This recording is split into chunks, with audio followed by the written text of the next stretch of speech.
منصور صاحب ایک بات کہ نظام کے اوپر جو گرفت ہے جو نظام کے کرتا دھرتا لوگ ہیں ان کی وہ تو بڑی مضبوط ہے, اور اس پورے معاملے کے اندر منصور صاحب کو کہ ہم نے دیکھا نا آپ اینالائز کرتے ہیں نیچرلی آپ بھی بہت ہر چیز کو دیکھ رہے ہوتے ہیں, گورنمنٹ کا جو پورا اس پہ ماحول ہے, ہاکس یا ڈبس دونوں طرح کے لوگ جو گورنمنٹ میں ہیں they are having the best of the time. مطلب ان کے لیے اس سے کیا اچھا ہے کہ خان صاحب اپنے پاؤں پہ کلاڑی مارے, ریش سٹیٹمنٹس دیں اور انٹیگنائز کریں پاکستان کی اسٹیبلشمنٹ کو. I mean they are enjoying at the moment. میں تھوڑا سا اس بات سے ہلکا سا ڈس ایگری کروں گا کہ not all of them. Okay, میرا خیال میں اس میں سے چند ایسے لوگ بھی موجود ہیں حکومت کے اندر.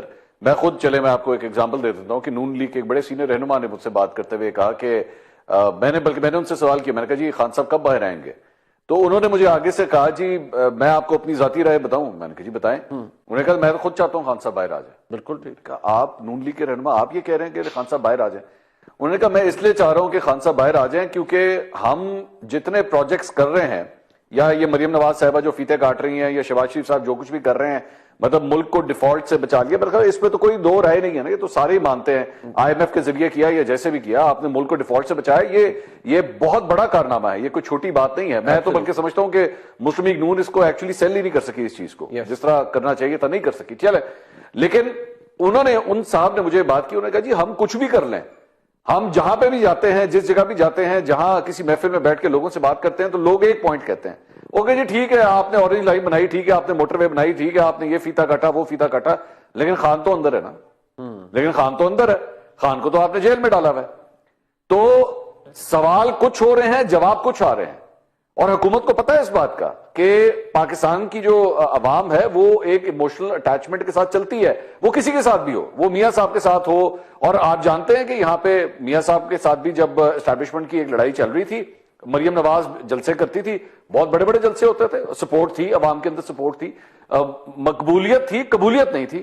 آج خان صاحب کے ساتھ بھی یہی ہو رہا ہے, مقبولیت ہے, اور مقبولیت میرے خیال میں ہم میں سے کوئی بھی ڈس ایگری نہیں کر سکتا کہ مقبولیت نہیں ہے, مقبولیت ہے, بالکل, قبولیت نہیں ہے.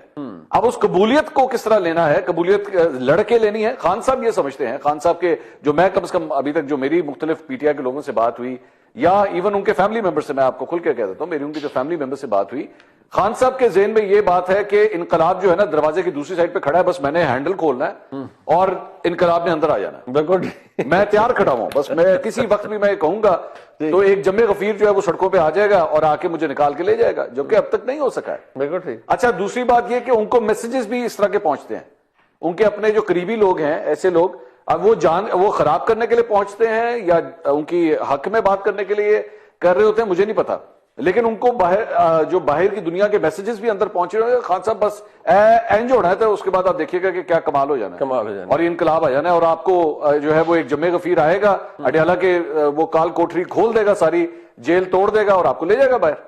تو خان صاحب اس کیلکولیشن کے ساتھ بیٹھے ہوئے ہیں. اب ظاہری بات ہے اگلا ہمارا انقلاب جو ہے جس کے لیے ہم انتظار کر رہے ہیں, وہ بلانڈ ہیئر ہے اس کے, گوری چمڑی ہے اس کی, اور امریکہ کا وہ صدر بننے والا ہے, وہ انقلاب لا کے دے گا.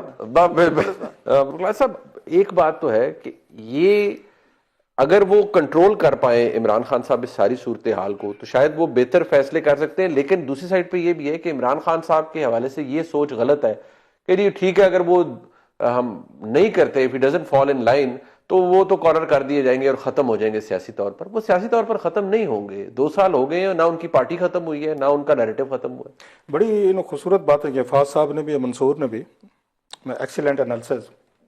لیکن 2-4 چیزیں ہمیں تھوڑی سی پالیٹکس کو نا, ہم آپ, میں, منصور اور فاض صاحب جو ہے نا, شاید ہم تھوڑے سے ہم ڈریمی ہو رہے ہیں, تھوڑے سے ہم کیا کہنا چاہیے, فلسافیکل ہو گئے, ذرا فلسافیکل زیادہ امیدیں رکھ بیٹھے ہیں سیاستدانوں سے یا سیاست سے, ہم زیادہ ایکسپیکٹ کر رہے ہیں, زیادہ ایکسپیکٹ کر رہے ہیں. تھوڑا سا ہم ایک اور طریقے سے دیکھنے کی کوشش کریں, کیونکہ ہم سیاستدان نہیں ہیں, دیٹس دا ریزن کہ ہم جرنلسٹ ہیں, اور ہمیں اسی طرح کی باتیں کرنی چاہیے, اچھی باتیں کہنی چاہیے. فاض صاحب نے بھی کی, منصور نے بھی کی. اس کو ڈفرینٹ دیکھیں. اسٹیبلشمنٹ یا حکومت کیوں فیسیلیٹیٹ کرے عمران خان کو صحیح فیصلہ کرنا, why should they do that? because it serves them.